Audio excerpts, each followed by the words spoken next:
Nisine spavaisine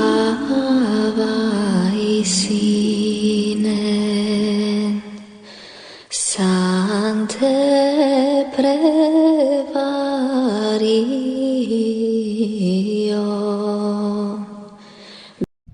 Chapter 49 50ths. And the king, rising from the land of Dankaz, descended the path of Granhbar, and camped in Sarbacusa. And after this, he journeyed and camped by a river called Magich. And there the king ordered that they bring down Razatenitivos to the courtyard of the tribunal. And they told the judges how, from the beginning and foundation of the matter, he was involved in the rebellion, and having heard, the nobles, and the leaders, and the elders of the people, and the great ones of the kingdom sentenced him to death. And they said to him, You are the one who deposed King Jacob, after he reigned for 7 years, and you exiled him to an area, because of your rebellion, it led to his death. You are the one who made King Zadango reign, and you killed him by associating with the Korban without reason. From whom did Iulios learn about the matter of rebellion, and the act of rebellion? Were you not the foremost of sinners, and the master of all rebels? And did not Iulios also learn from you the matter of rebellion, until it reached this point? Some said he should be stoned, and others said he should be beheaded with a sword, and each of the judges brought many forms of death for him. And despite the king, the judges sentenced him, and said to him, It was not good for you, O king, to wait for his time. Until now, despite his third revolt against your monarchy, and your failure to exact blood vengeance for your 2 brothers, if he had been punished with death, Iulios would not have dared to revolt against you, and the entire country would have remained peaceful until now. The king, upon hearing the judge's verdict, did not act upon it, but instead showed mercy, as he was forgiving of sins and overlooking of faults. He ordered that the offender be exiled to Amhara as a corrective measure. Subsequently in Gorgora, the king apprehended Mahemna Krestos, Cansano, and his wife Eskendravit, who was instrumental in the rebellion and in conveying messages. Concerning Cansano, we detailed his misdeeds and betrayal in chapter 15, just as he betrayed the king and accompanied Sidi with the Abeta Hanabernios. If anyone wishes to know more about Cansano's evils, they can refer to chapter 15. Ultimately, he was found rebelling alongside Iulios. Similarly, Mahemna Krestos shared the same sentiments as Razyamana Krestos, leading to their exile as ordered by the king. Following these events, the king summoned Vasaro Valata Georgis to trial, as he was the instigator of the agitation, laying the groundwork for discord, and aiding the rebels in building their stronghold of rebellion. This abode became the epicenter of their hostility, resulting in the dissolution of royal authority, the loss of lives, and the devastation of the land. During the trial, the king addressed Valata Georgis, accusing him of spreading false claims about his intentions to forsake the faith of Alexandria for that of Rome, intending to coerce others into the same belief.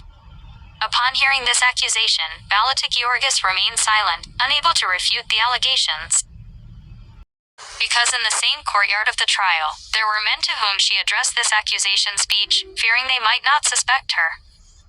After a while, she opened her mouth and replied, saying, My slander was not meant to cause agitation and dissolve the kingdom, rather, I made an innocent slander, like everyone else. When this was heard, they reported it to the king, who responded with these words, When was your slander innocent? Did any of those you slandered escape death? Did King Jacob, whom you accused of associating with people, renouncing the faith, breaking the cross, inspecting the peritoneum like the Gala, and committing unlawful acts, did he escape? Did not your slander contribute to the dissolution of his kingdom, leading them to the realm of the ancestors? Did not the same happen to King Zadango, whom you accused of receiving communion from the Franks and ordering the consumption of hippopotamus? Did not your slander lead to the downfall of his kingdom, sending them to the world of the fathers? You also intended harm against me like you did to them, but God saved me from the poison of your slander, which kills covertly. Furthermore, you taught Iulios the art of rebellion and instigated him to fight against me, resulting in his death. And you claim innocence. Many true witnesses were brought forth to testify against her, recounting what they had seen and heard. They testified that she was involved in the rebellion, always supporting it, just as a mother supports her child in learning to walk. They even presented a written document sent by her, which stated, The Gala devastated the land of Ganjay, my homeland, and I lost my health. If you die, it matters little if the sky and earth pass away. This means that the king will imprison you and kill you in the month of Sane if you die, and if we all lose our health, tell the king, I do not want it. Thus, the witnesses testified against her. Other witnesses, who came later, were supporters of Yelios and testified in his favor. Response to her word, she slandered the Gwajam Nagash Keflo before those men, who remained in the courtyard. And she said to him, the one who brought all this against me was this eunuch. Have I brought these things against him? Has he brought anything against me to benefit me? After this, behold, I was hated, and a vile saying came out of my mouth, so that everyone heard me. But I also have something to accuse him of, after he has accused me. Who will believe me, even though I speak truthfully, because he preceded me, and spoke against me? And the people, who were in the court of judgment, told these words to those close to the king, who were going back and forth, from there to the king. And these also told the king, their lord. And the king called Keflo, and said to him, when I question you, so that you would tell me, who was it that said to you, the king will arrest the great Makoinen in the month of Sane? Behold, she spoke against thee, and said of thee, all these things of the judgment, which he brought against me. Was it not Keflo who told them to the king? And Keflo, having heard the words of the king, ripped open his belly, and his bones melted like wax, and he closed the upper house, and turned around, saying in the language of the Avedel, Avatach, and in our language, discovered. As the secret of the revolt, which was hidden, he who heard and who saw, was testimony about it. And we know that his testimony was true, and there was no mistake in it. And those close to the king, having heard, knew that in the Gwajam Nagax Keflo there was treachery, and they told it to the king. And from the same day, many witnesses came, saying, we know that the Gwajam Nagax Keflo is the foundation of the house of revolt, and the column at its base. And having heard, the king ordered them to arrest Keflo. And they arrested him at the age of 14, and the next day, on the 15th of Sane, all the judges of the right and left, the Makuinen, and the princes, and the ministers of the kingdom gathered together, and placed them in front of the middle yard, and ordered them to return. Give up all their rebellion, which they had perpetrated, from its beginning to its end. And he said, it was not. And against him there were many witnesses, who were Vali of Yelios and his brothers, who had deliberated with him in the council of revolt. And they said, we know that they remained united in the business from its beginning until its end, and that the two did not separate, so that they conjured together that they would cut off the root of the kingdom of the house of King Vanagsagad, and not they would place even the seed of their seed on the royal throne, but they would lose them with death. There were still testimonies against him, who made Yelios return from the land of Dara, saying, why do you go to Gwajam to fight with Rasila Krestos, when he is prepared to fight without fatigue or lack? But come, turn against the king, because his soldiers are tired, and his horses are tired, and his horsemen will not be able to fight with you. By this word of his advice, and out of fear of Rasila Krestos, Yelios returned from Dara, until he reached his death.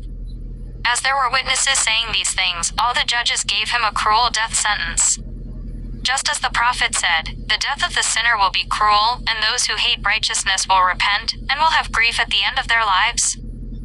And after this the king ordered them to cut his neck with the sword, and they cut off his head, and took off his clothes, so that the whole camp of the king might see the place of his shame, which was not like that of women, nor like that of men, but it was as clean as the color of his face. And when everyone saw him, they laughed at him and said to him, oh, who with words has not extolled before you the business of castrated men? Behold, the secret of your castration has now been discovered in front of the crowd. When he said this, one struck him with his staff, and another stamped on him with his foot. And the word that David, prophet and king of Israel, spoke in Psalm V came to him, my adversaries will make me fall naked, and the enemy will persecute my soul, and will achieve, and my life will tread on the earth, and he will humble my glory in the dust. The word of this psalm was fulfilled in him, which the Holy Spirit established in him for a long time and for many days. And on the same night Keflo's corpse disappeared. Some said, the townspeople ate it, and if not, the beasts. And others said, his people stole him while everyone slept, and hid him in the heart of the earth. From this Keflo his father was from the Chava of Devaro. And his mother was from the people of Zava, for they were poor, and had not a day's food, and therefore they were divorced and separated, after being as man and woman. And the same Keflo was abandoned in the house of his mother's sister, and there he grew up. And as he was feeding asses and she-asses, a Galla came from his district, and opened the pole, and found Keflo, and smote him from behind, so that the spear went through his chest, and after this he cut off the nerve of fitness, from which sons and daughters come. And when he healed, after he was mortally wounded by Gallas' hand, and when he grew a little, he was volley from Asmak Moda because he was his relative, and he did it basket guard. And Moda had silk dresses, and good shirts, which filled the basket. And one day, when Flo got bored with his master Moda he opened the same basket, in which were the rich garments, and took a coal of fire, and cast it into him, and closed him as before. And the next day, when Moda wanted to wear his dresses, all shirts and all silk dresses were found made in gray. This thing was a prodigy for everyone, and there was no one who could that he knew the secret of his evil deeds. And after Keflo grew up, and reached the height of a man, Moda he annoyed him with his great wickedness. And Keflo was volley to King Malik Sagad, and King Malik Sagad gave it so that was Balderaba of Vakaha, son of Abaza Amado. It is when Keflo got fed up with him, he wanted to kill him. Holding the sword, when they expelled him, they brought him to house of King Malik Sagad, and hearing this Abaza Amado, she got very angry, and prohibited him from entering her house and from staying with her son, and he lost hope for a long time, not a little. And after this, when Razatenitivos was appointed to govern Guajam, he was his valet, and went with him to Guajam, and Razatenitivos treated him well, and made him reach a position of consideration and honor. Many years and much time after this, when there was enmity between King Yaakov and Razatenitivos, and King Yaakov arrested Razatenitivos, Keflo assisted King Yaakov. After staying with him for 7 months, when the Abetahan Yonel, and Razatenitivos, and all the ministers of the kingdom betrayed King Yaakov, he left with Abetahan Yonel, and left King Yaakov. And after King Yaakov was deposed, and King Zed Dengel reigned a full year, and Satanas's henchmen killed the righteous king, lover of God's law, Keflo became fed up with his master, Razatenitivos, because of a cup of wine, and went down to an area to bring King Yaakov, and tell him joyful news, that the Korban had killed King Zed Dengel with an iron point. And having arrived in the land of an area, he did not find King Yaakov, because he had gone down to combat, and he hurried back from an area, and met Raz-Zasalas, and all the Korban, and told them how King Yaakov was not in the land of an area, but the rumor of his news had vanished, and had disappeared from the face of the earth. And having heard from his words that King Yaakov was not in an area, they sent him with Razvalda Crestos, and with Abetahan Bila Crestos, and with many Makoinan, and princes, and great men of the Korban, whose names we wrote in chapter 23, to reconcile them with King Sultan Sagad himself with the same Makoinan, who were sent to the king by them. And when they were there, certain news came, and reached the ears of King Sultan Sagad, that King Yaakov had returned from combat, and had passed to Guajam, and therefore he arrested Razvalda Crestos and the Abetahan Bila Crestos ordered that Keflo be arrested, and placed under strong guard until the matter could be understood. But the king treated him much better than all the other prisoners. He released him from prison, adorned him with the adornment with which the king himself is adorned, gave him his best horse, restored to him the field arms that had been taken from him when he was captured, and made him his counselor. After King Yaakov was defeated and the entire kingdom came under his control, he appointed Keflo to the land of Vasan Amba. And after he had served 1 year in this position, he said to the king, "For me, the government of Vanaba with Santam is better than this government of mine." He said this not because Vanaba was better than Vasan Amba, but because his desire was to meet with the volley of Raz-Zasalas who were in the same land as Chava. He chose and preferred a lower government to a higher one because he thought that by meeting with these Chava and subjugating them, the king's revolt would be concluded, and the king, in his sincerity and virtue, agreed. Although the wise may be like the serpent, they will be deceived like the dove without abandoning the prudence of the serpent. After Keflo remained a year and a half in the government of Vanaba, he revolted with Helios, but their revolt was not successful, and they found no strength because everyone turned their backs on them, so they abandoned their revolt and returned to the king. The story of their revolt is written in this book in chapter 38. But the king arrested Keflo and placed him in Dak, an island of imprisonment and a place for criminals. After he had been there for 9 months, the king took pity on him, released him from his prison, removed him from Dak, and appointed him to the position of Blatnik Geta, made him master of his house, and appointed him administrator over all his possessions. After Keflo had been in this position for 2 years and 4 months, he said, "I am unable to bear this position, and I do not have the strength to support it." He said this because he wanted. He held the position of Sahaphalam of Damat, and the king sent intermediaries to him, begging him not to leave his position, and as he refused, he left it, and appointed Anabios in his place, the son of Abedahanyano. And after he remained a year, Keflo's heart was troubled, because he did not attain the position of Sahaphalam of Damat, and he had nothing to do, and anguish seized his chest and his soul became small. And when the king was in Ambas Gama, due to his great agitation, a royal plot and a great betrayal were uncovered against him, and therefore the king arrested him, and banished him to Valika, and handed him over to Bamulbar. After he remained for 7 months, the king took pity on him, released him from his prison, and brought him to the Katama, and wintered with him.